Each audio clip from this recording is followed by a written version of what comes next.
Welcome to HorrorBabble. Our Forgotten Weird Tales series continues this week with a rarity by American author Ronal Kayser. Ronal, or Ronald Kayser, who also used the pseudonym Dale Clark, was a Minnesotan author of horror and detective fiction, known for his contributions to Weird Tales magazine and other publications such as The Unique magazine and Terror Tales. It is perhaps thanks to these contributions that Kayser is more widely recognized than the other authors to feature in this series.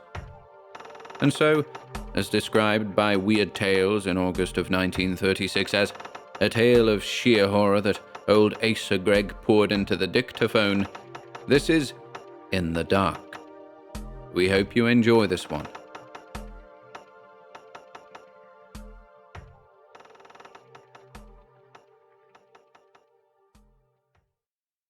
In the Dark by Ronal Kayser.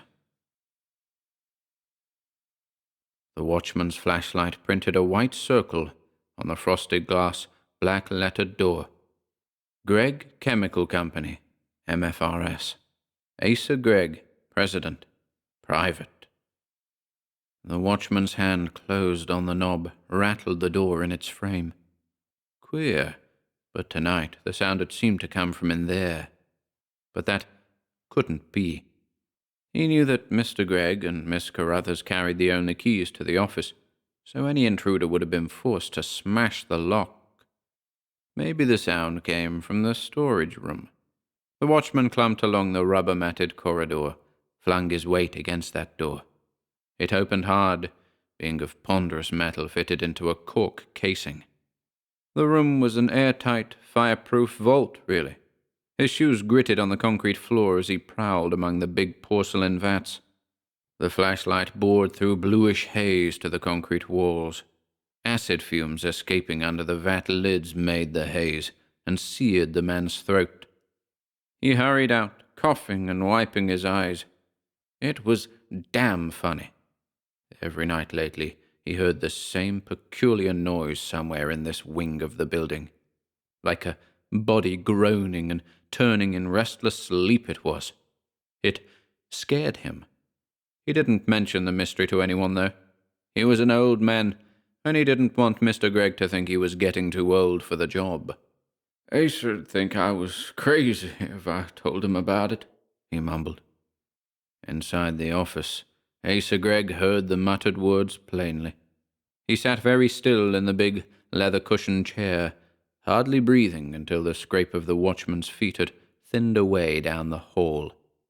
There was no light in the room to betray him, only the cherry-colored tip of his cigar, which couldn't be visible through the frosted glass door. Anyway, it would be an hour before the watchman's round brought him past the office again. Asa Gregg had that hour, if he could screw up his nerve to use it. He took the frayed end of the cigar from his mouth. His hand, which had wasted to mere skin and bone these past few months, groped through the darkness, slid over the polished coolness of the dictaphone hood, and snapped the switch. Machinery faintly whirred. His fingers found the tube, lifted it. "Miss Carruthers," he snapped. Then he hesitated. Surely he could trust Mary Carruthers. He'd never wondered about her before. She'd been his secretary for a dozen years. Lately, since he couldn't look after affairs himself as he used to, she had practically run the business. She was 40, sensible, unbeautiful, and tight-lipped. Hell, he had to trust her. His voice plunged into the darkness. "What I have to say now is intended for Mrs. Gregg's ears only. She will take the first boat home, of course. Meet that boat and bring her to the office. Since my wife knows nothing about a dictaphone, it will be necessary for you to set this record running. As soon as you have done so, leave her alone in the room. Make sure she's not interrupted for a half hour. That's all." He waited a decent interval. The invisible needle peeled its thread into the revolving wax cylinder. "Jeanette," muttered Asa Gregg, and hesitated again. This wasn't going to be easy to say. He decided to begin matter-of-factly. "As you probably know, my will and the insurance policies are in the vault at the First National. I believe you will find all of my papers in excellent order. If any questions arise, consult Miss Carruthers. What I have to say to you now is purely personal. I feel, my dear, that I owe you an explanation. That is—" God, it came harder than he had expected. "Jeanette," he started in afresh. "Remember 3 years ago when I was in the hospital? You were in Palm Beach at the time, and I wired that there had been an accident here at the plant. That wasn't strictly so. The fact is, I'd gotten mixed up with a girl." He paused, shivering. In the darkness, a picture of Dot swam before him. The oval face, framed by gleaming swirls of lemon-tinted hair, had pouting scarlet lips and eyes whose allure was intensified by violet makeup. The full-length picture of her included a streamlined, full-blossomed, and yet delectably lithe body. A costly, enticing Broadway chorus orchid. As a matter of fact, that was where he'd found her. "I won't make any excuses for myself," Asa Gregg said, harshly. "I might point out that you were always in Florida or Bermuda or France, and that I was a lonely man. But it wasn't just loneliness, and I didn't seek companionship. I thought I was making a last bout of romance. I was successful, 60, and silly. I did all the damn fool things. I even wrote letters to her. Popsy-wopsy letters." The dictaphone couldn't record the grimace that jerked his lips. "She saved them, of course, and by she put a price on them. $10,000. Dot claimed that one of those filthy tabloids had offered her that much for them. And what was a poor working girl to do? She lied. I knew that. I told her to bring the letters to the office after business hours, and I'd take care of her. I took care of her, all right. I shot her, Jeanette." He mopped his face with a handkerchief that was already damp. "Not on account of the money, you understand. It was the things she said after she had tucked the bills into her purse. Vile things about the way she had earned it 10 times over by enduring my beastly kisses. I'd really loved that girl, and I'd thought she'd cared for me a little. It was her hate that maddened me, and I got the gun out of my desk drawer." Asa Gregg reached through the darkness for the switch. He fumbled for the bottle which stood on the desk. His hand trembled, spilling some of the liquor onto his lap. He drank from the bottle. This part of the story he'd skip. It was too horrible even to think about it. He didn't want to remember how the blood pooled inside Dot's fur coat, and how he'd managed to carry the body out of the office without leaking any of her blood onto the floor. He tried to forget the musky sweetness of the perfume on the dead girl, mingled with that other evil blood smell. Especially he didn't want to remember the frightful time he'd had stripping the gold rings from her fingers, and the one gold tooth in her head. The horror of it coiled in the blackness about him. His own teeth rattled against the bottle when he gulped the second drink.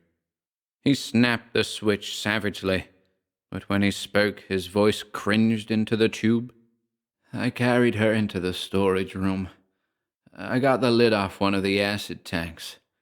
The vat contained an acid powerful enough to destroy anything except gold.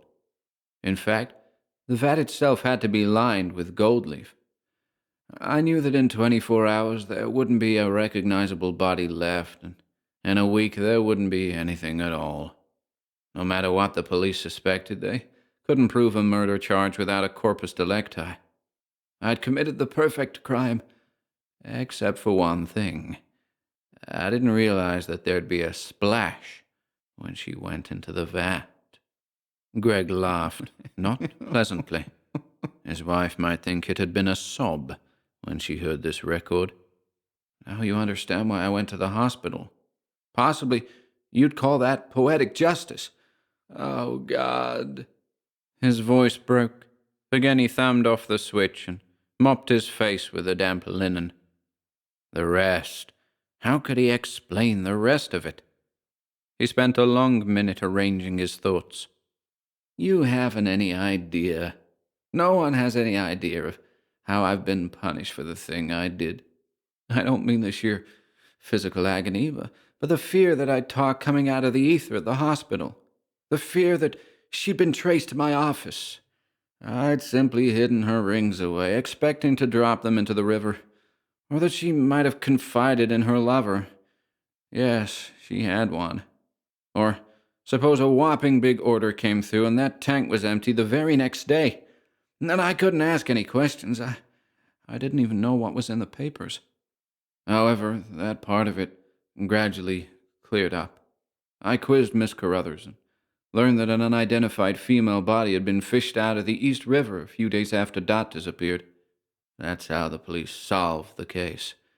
I got rid of her rings. I ordered that vat left alone. The other thing began about 6 months ago. A spasm contorted his face. His fingers ached their grip into the dictaphone tube. Jeanette, you remember when I began to object to the radio? How I'd shout at you to turn it off in the middle of a program? You thought I was ill and worried about business. You were wrong. The thing that got me was hearing her voice. He gripped the cold cigar, chewed it. It's very strange that you didn't notice it.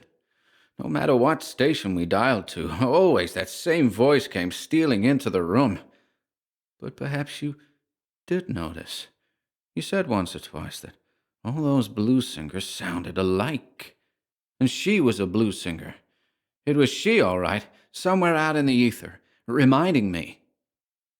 The next thing was, well, at first when I noticed it in the office, I thought Miss Carruthers had suddenly taken up with young ideas. You see, I kept smelling perfume. And he smelled it now. It was like a miasma in the dark. It isn't anything that Carruthers wears. It comes from, yes, the storage room. I realized that about a month ago, just after you sailed. One night I stayed late at the office and I went in there. It seemed to be strongest around the vat. Her vat. And I lifted the lid. The sweet, sticky musk smell hit me like a blow in the face.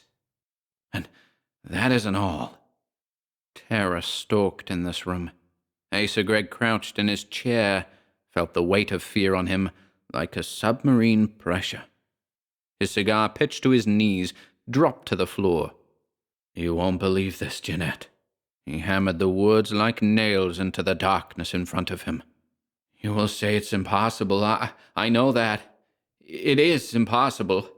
It is a physiological absurdity. It contradicts the laws of natural science. But I saw something on the bottom of that vat. He groped for the bottle. His wife would hear a long gurgle and then a coughing gasp. The vat was nearly full of this transparent, oily acid. What I saw was a lot of sediment on the golden floor, and there shouldn't have been any sediment. The stuff utterly dissolves animal tissue, bone, even the common ores, keeps them in suspension. It didn't look like sediment either. It looked like a heap of mold, grave mold. I replaced the lid. I spent a week convincing myself that it was all impossible, that I couldn't have seen anything of the sort. Then I went to the vat again. Silence hung in the darkness while he sucked wind into his lungs, and the words burst, separate, yammering shrieks. I looked night after night. For hours at a time I've watched the change. Did you ever see a body decompose? Of course not. Neither have I. But you must know in a general way what the process is. Well, this has been the exact opposite. First, I stared at the heap of grave mold as it shaped itself into bones, a skeleton. I watched the coming of hair, a yellow tangle of it sprouting from the bare round skull until, oh God, the flesh began making itself before my eyes. I couldn't bear any more. I stayed away. Didn't come to the office for 5 days. The tube slipped from his sweating, slick fingers. Panting, Asa Gregg fumbled in the dark. until he found it. Exhaustion, not self-control, flattened his voice to a deadly monotone. I tried to think of a way out, if I could fish the corpse out of the tank, but I couldn't smuggle it out of the plant alone. You know that, and so do I. Besides, what would be the use? If acid can't kill her, nothing can. That's why I can't have the lid cemented on. It wouldn't do any good either. Until 3 days ago, she hadn't the least color, looked as white as a ghost in the vat. A naked ghost, because there's been no resurrection for her clothing. I've watched her limbs grow rosy. Her lips are scarlet, her eyes are bright. They opened yesterday, and her breasts were rising and falling, almost imperceptibly. But that was last night. And tonight, I swear it, her lips moved. She muttered my name. She turned. She'd been lying on her side, over onto her back. The record would be badly blurred. His hand shook violently, bubbled the tube against his lips. Greg braced his elbow against the desk. She isn't dead. She's only asleep. Not very soundly asleep. She's waking up. The invisible needle quivered as it traced several noises. There was his tortured breathing and the clawing of his fingernails rattling over the desk. The drawer clicked as it opened. The loud click was the cocking of the revolver. Soon she's going to get out of that vat. Jeanette, forgive me, God forgive me, but I will not, I cannot, I dare not stay here to see her then. The sound of the shot brought the watchman stumbling along the corridor. He crashed against the office door. It banged open in a shower of falling frosted glass. The watchman's flashlight severed the darkness and printed its white circle on the face of Asa Gregg. He had fallen back into the chair, a blackish gout of blood running from the hole in his temple. He stared sightlessly into the light, with his eyes that were two gnarls of shrunken brown flesh, like knots in a pine board. Asa Gregg was blind, had been, since that night 3 years past, when the acid splashed.